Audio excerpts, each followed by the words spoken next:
top U.S. military official says that it is pursuing a sufficient number of indicators and warnings surrounding Russian military activity near the Ukrainian border to trigger, quote, a lot of concern. Russian aggression appears to be increasing. Chairman of the Joint Chiefs of Staff, Mark Milley, declined to speculate about the kinds of options that are on the table, but he did stress the importance of Ukraine's sovereignty to Washington and to our NATO allies. This, as the Kremlin said today, that its work is underway to arrange a video call between Presidents Putin and Biden. Let's welcome in now George Papadopoulos, a former Trump campaign foreign policy advisor and a good friend to the network and myself. George, great to see you as always. Thanks a lot for having me, John. All right, so General Mark Milley now finally concerned about this. You think he's more concerned about Vladimir Putin invading Ukraine than he is about white rage at this point? Or is that the same thing? Is Vladimir Putin's aggressive military action, is that a form of white rage? I'm just want to make sure we're on the same page. Well, John, look, nature abhors a vacuum and so do geopolitics. And you made a really good point about the priorities of the U.S. military and our commander-in-chief, President Biden, when the military in the United States is more focused on, under the leadership of Milley, because, of course, the rank and file, I don't think in their hearts, subscribe to white rage as the primary domestic threat to the United States. You are going to see both foreign adversaries and allies alike watch these activities very closely, and they're going to respond. And I think what we're seeing right now with Russia's buildup along the border with Ukraine and into the Black Sea is them projecting to the world that they do not respect the Biden administration, the weak and feckless leadership of the Biden administration, and their wrong priorities have effectively invited Russia to seek this new hegemony role in the Eastern Mediterranean and the Black Sea.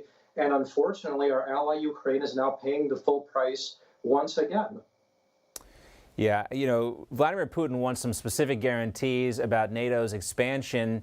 It looks like he has the leverage to get whatever he wants. Why would he not invade, considering the kind of feckless response that we saw from the Obama administration with Vice President Joe Biden, who was really in charge, right? He was kind of assigned to deal with the Ukraine situation at the time. And, you know, Vladimir Putin's not scared of Joe Biden. And as I mentioned yesterday, too, except for that list of 19 things or whatever it was that Joe Biden told him he couldn't do, I would assume that Ukraine is on that list. But, you know, they're saying sanctions are the answer here.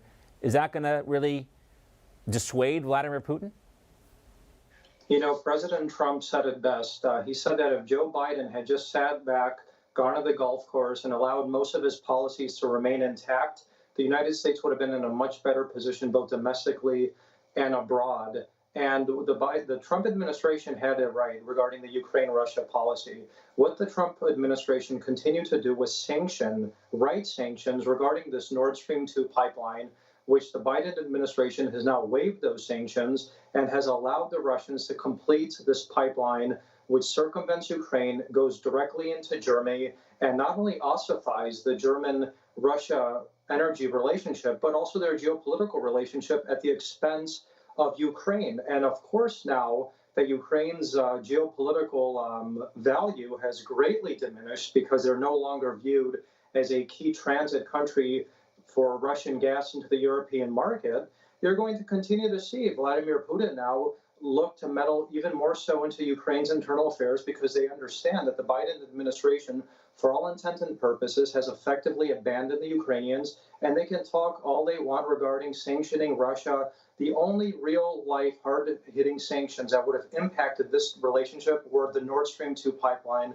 sanctions. The Biden administration decided to waive those. That pipeline is now complete.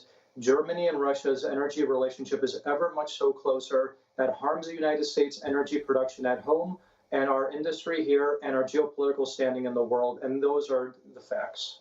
Such an important point, George, about the Nord Stream 2 pipeline.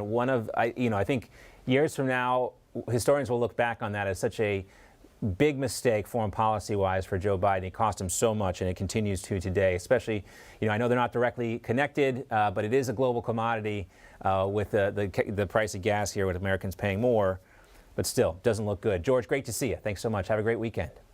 Thanks so much, John. You too. You just watched Newsmax TV, America's fastest growing cable news channel, now in more than 70 million homes. You can get Newsmax TV on your cable system or check your cable guide. And if your system doesn't carry Newsmax, call them, tell them you want Newsmax TV, because we're real news for real people.